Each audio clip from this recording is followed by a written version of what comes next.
আজকে আমি দেখাবো ভাইস গ্রিপ প্লায়ার্স বা লকিং প্লায়ার্স। দেখতে পাচ্ছেন এটি হচ্ছে ডিং কিউই কোম্পানির ভাইস প্লায়ার বা লকিং প্লায়ার। এই প্লায়ারটি স্টিলের তৈরি। এই ভাইস গ্রিপ প্লায়ার্সকে আবার লকিং প্লায়ার্সও বলা হয়ে থাকে।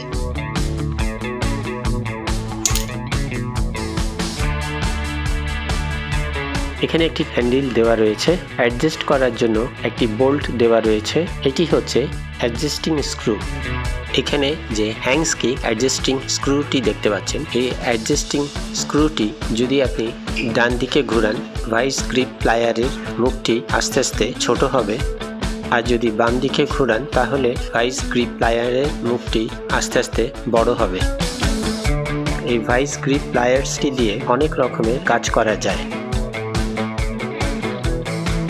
এই লকিং প্লায়ারটি কোয়ালিটি আমার কাছে অনেক ভালো লেগেছে। এই লকিং প্লায়ার দিয়ে কি ধরনের কাজ করে সুবিধা পাবেন তা আজকের এই ভিডিওতে আপনাদেরকে আমি দেখাবো।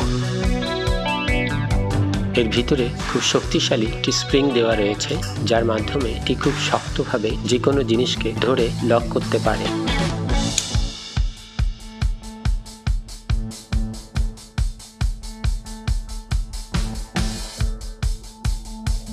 আমার হাতে অ্যাডজাস্টিং স্ক্রু দেখতে পাচ্ছেন। এই অ্যাডজাস্টিং স্ক্রু এটিকে ঘুরিয়ে লকিং প্লায়ারের মুখ বড় ছোট করা যায়। স্ক্রুটির মাথায় 5 mm লেখা রয়েছে। এই 5 mm এলিং কির মাধ্যমে স্ক্রুটিকে লুজ অথবা টাইট করা যায়।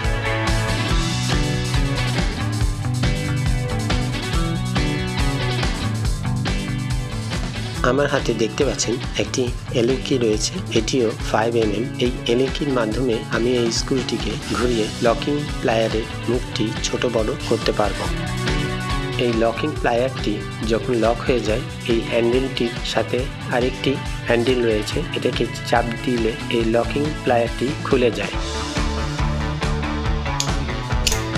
আপনারা দেখছেন ন্যাটস হোম টুলস। চ্যানেলটিকে সাবস্ক্রাইব করবেন, বেল বাটনে ক্লিক করবেন।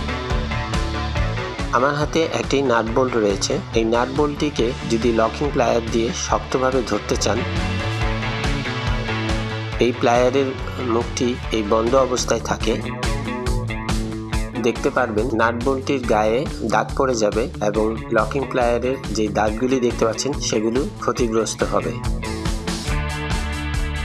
নাট বোল্টটি যদি 8 mm হয় তাহলে লকিং প্লায়ারটিও ট্রিমিং করে এর মুখটিকে 8 mm পর্যন্ত ফাঁকা করতে হবে।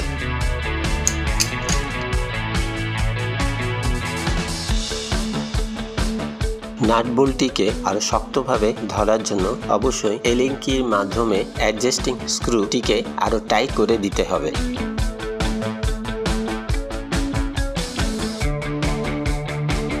দেখতে পাচ্ছেন কত মজবুতভাবে এই বোল্টটিকে আটকে রেখেছে। এই লকিং প্লায়ারের মাধ্যমে অনেক সহজেই নাটটিকে শক্তভাবে আটকানো যাবে এবং খোলা যাবে।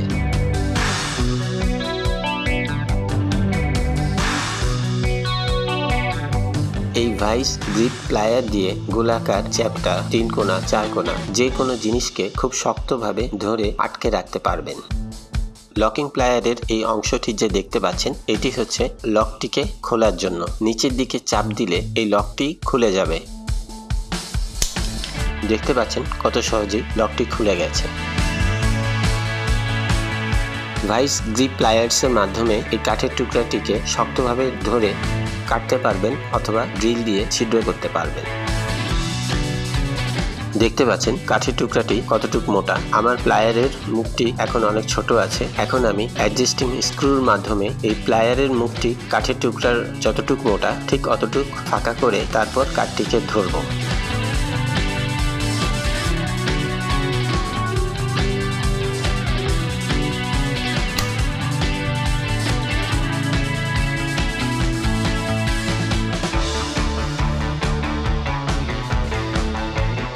দেখতে পাচ্ছেন কাঠের টুকরাটি কত শক্ত এবং মজবুতভাবে এই লকিং প্লায়ারটি ধরে রেখেছে।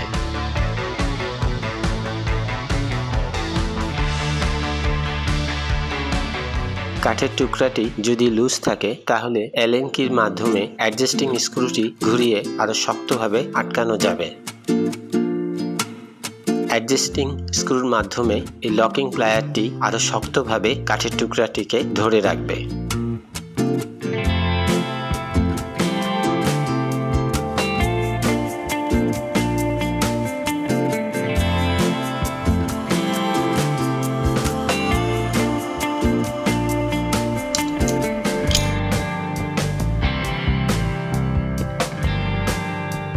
এই ভাইস গ্রিপ প্লায়ার্সের মাধ্যমে খুব সহজেই ড্রিল মেশিনের ড্রিল চাকটি আমরা খুলে ফেলতে পারি।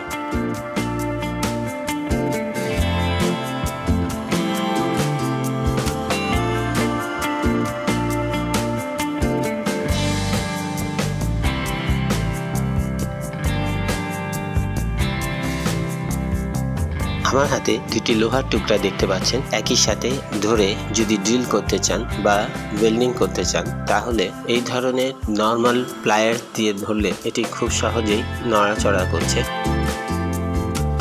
তাহলে যখন ড্রিল করবেন তখন অ্যাকুরেট ড্রিল হবে না, অথবা আপনারা যদি ওয়েল্ডিং করেন তাহলে ঝালাইটি ঠিক মতো হবে না। এই ধরনের কাজের জন্য অবশ্যই ভাইস গ্রিপ প্লায়ার বা লকিং প্লায়ার ইউজ করতে হয়। দেখতে পাচ্ছেন এমনভাবে আটকে ধরেছে, অনেক শক্তির মাধ্যমেও এটিকে ছাড়ানো যাচ্ছে না বা নাড়ানো যাচ্ছে না। আমার হাতে দুটি এসএস এর পাইপ দেখতে পাচ্ছেন। এই দুটি এসএস এর পাইপ নর্মাল প্লায়ার দিয়ে শক্তভাবে একসাথে দুটিকে ধরা যাচ্ছে না।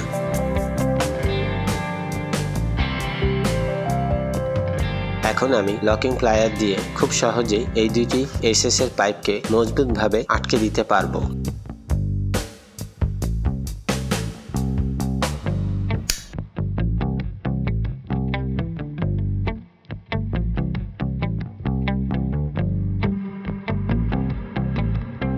অ্যালেন কি দিয়ে অ্যাডজাস্টিং স্ক্রুটি ঘুরিয়ে আরো শক্তভাবে পাইপ দুটিকে আটকে দেওয়া যায়। দেখতে পাচ্ছেন এসএস এর দুটি পাইপ অনেক শক্তভাবে ভাইস গ্রিপ প্লায়ার্স অথবা লকিং প্লায়ার্স এর মাধ্যমে খুব সহজেই আটকে রেখেছে। আমার হাতে 2 ইঞ্চির দুটি এসএস এর অ্যাঙ্গেল দেখতে পাচ্ছেন। এই অ্যাঙ্গেল দুটিকে একটির উপর একটি রেখে ড্রিল মেশিন দিয়ে এই অংশে এবং এই অংশে যদি ছিদ্র করতে চান, লকিং প্লায়ারের মাধ্যমে মজবুতভাবে আটকে দিতে হবে।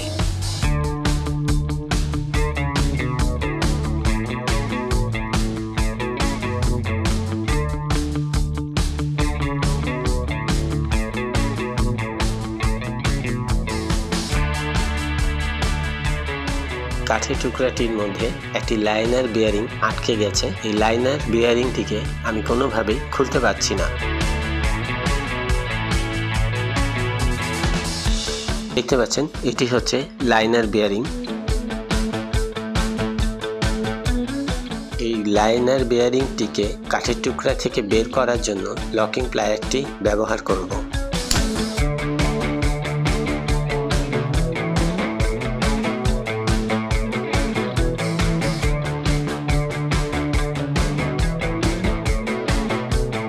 দেখতে পাচ্ছেন কতটা শক্তভাবে লাইনার বিয়ারিংটি আটকে আছে।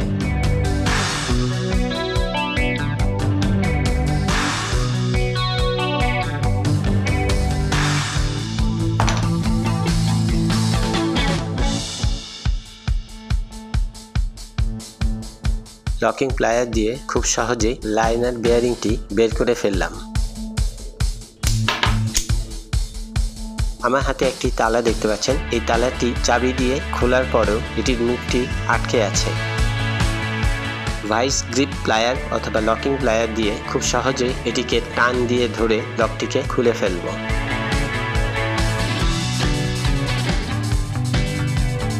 দেখতে পাচ্ছেন টান দিয়ে লকটি খুলে ফেলেছি। কাঠের টুকরায় বা ওয়ালে পেরেক বা স্ক্রু মাথা ভেঙে গেলে এটিকে বের করার জন্য নর্মাল প্লায়ার যদি ব্যবহার করেন তাহলে কাঠে দাগ পড়ে যাবে অথবা ওয়ালে দাগ পড়ে যাবে। লকিং প্লায়ারের মাধ্যমে কোনো রকমের দাগ ছাড়াই স্ক্রু বা পেরেকটি খুব সহজেই বের করে আনা সম্ভব।